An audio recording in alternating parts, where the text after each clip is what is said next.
Welcome to part 3 of the Creating the Habits You Want series. My objective is to help people find real happiness in life, become healthier and experience better relationships. In short, to enjoy the very best that life can offer. What I've learned along the way is that the progress we make in these and in other areas is largely due to good habits. So why is it that so many of us have difficulty implementing the habits we might like to develop and instead end up hanging on to unhelpful ones? In the previous 2 episodes, we started looking at the really insightful work on habits done by such people as Charles Duhigg and James Clear.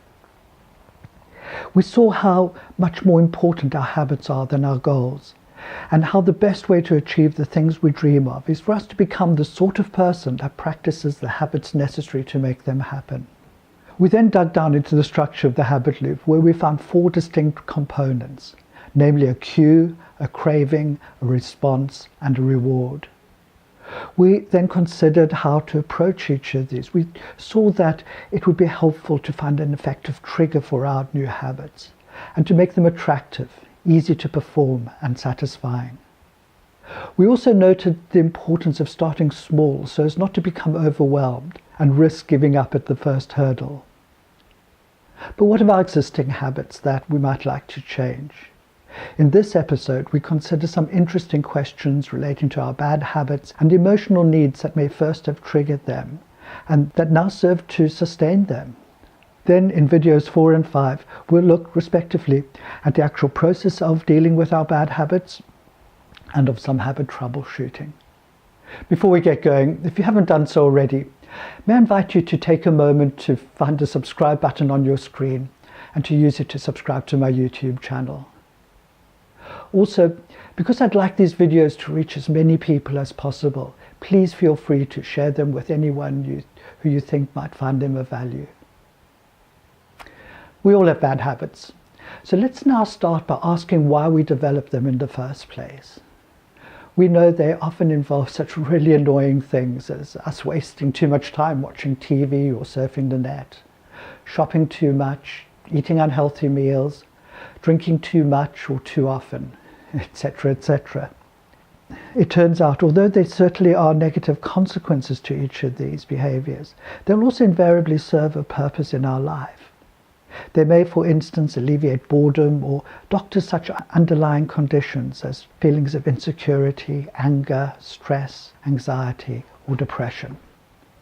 Whatever the reason, every habit, be it a good one or a bad one, will have initially been adopted for good reason.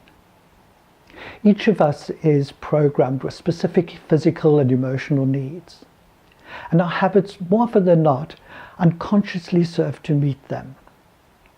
The Human Givens Institute website suggests that the degree to which we are stressed depends very much on how well our needs are being met and how well we deal with things when they are not. I agree. As a first step, I'd like to invite you to check to what extent your needs are being met.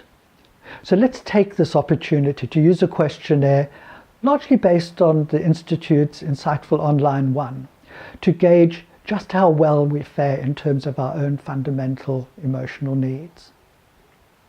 I'm about to ask you 10 questions designed to determine this. Please rate each answer on a scale of 1 to 7, where 1 means the given need is not being met at all, and 7 where it is being met very well. You may like to pause the video for a moment to grab a pen so that you can make notes as you go.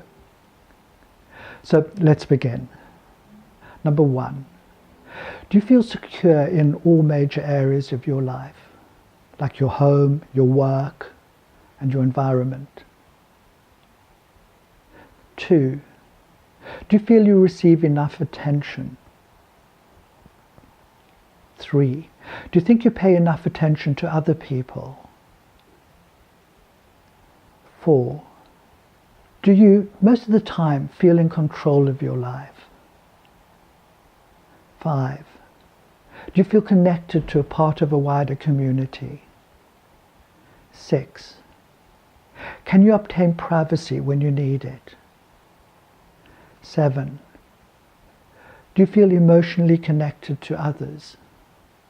For instance, Do you have an intimate relationship in your life? One where you are totally physically and emotionally accepted for who you are by at least one person. This could be a partner or a close friend. 8.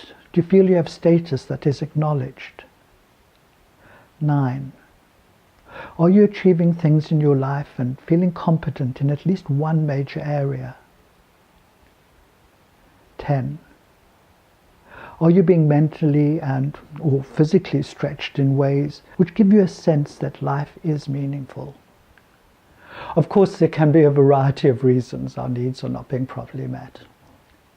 It may be as a result of environmental factors, harmful conditioning, or just a misuse of our imagination, in other words, worrying.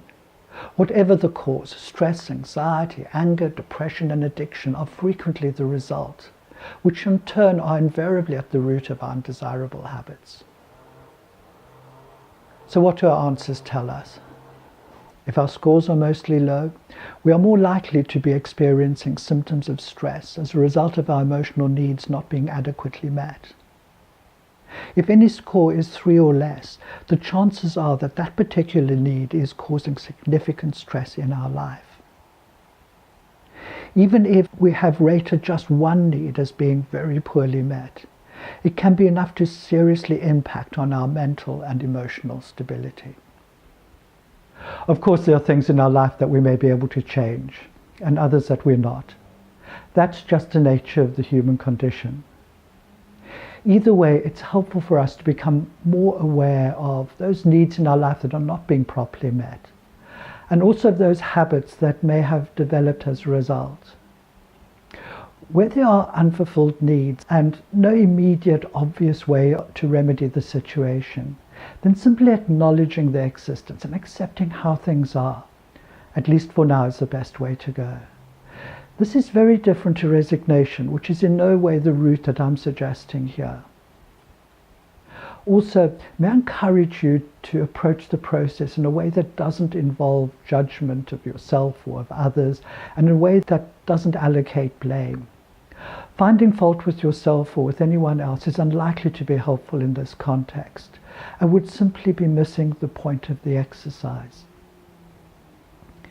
I do hope you're all right with this. If not, please send me a private message on my website, as I would like to be support to you. As we have seen, our unhelpful habits are there for a purpose, often to remedy stress or other difficult emotions, but also sometimes for biological reasons, like when we're addicted to a substance such as nicotine. With this understanding, the next step for us is to consider exchanging a bad habit for one that is more helpful and more congruent with the person that we now choose to be, particularly with one that might also serve to meet the emotional need that will have been at the root of the old habit. So for homework, I'm going to ask you to make a list of the habits you're unhappy with. When doing this, might I suggest that you draw 3 columns on a piece of paper. In the first, list the undesirable habits themselves. In the second, attribute a possible reason that you may have adopted that particular habit, specifically the emotional or physical needs it serves to meet. And in the third, 3 possible new positive habits you might like to choose from when replacing the one that you no longer want. Psychologically, it's most helpful for us to provide a number of options here. The good news is that our habits are malleable, no matter how deep-seated or complex they might be. Couch potatoes regularly get fit. Gamblers do give up the habit, and drug addicts and alcoholics do go clean. Charles Duhigg reminds us that there are a number of steps to modifying a habit. For example, it helps if we decide to change it. It helps if we consciously accept the hard work of identifying the cues and rewards that drive the habit's routines.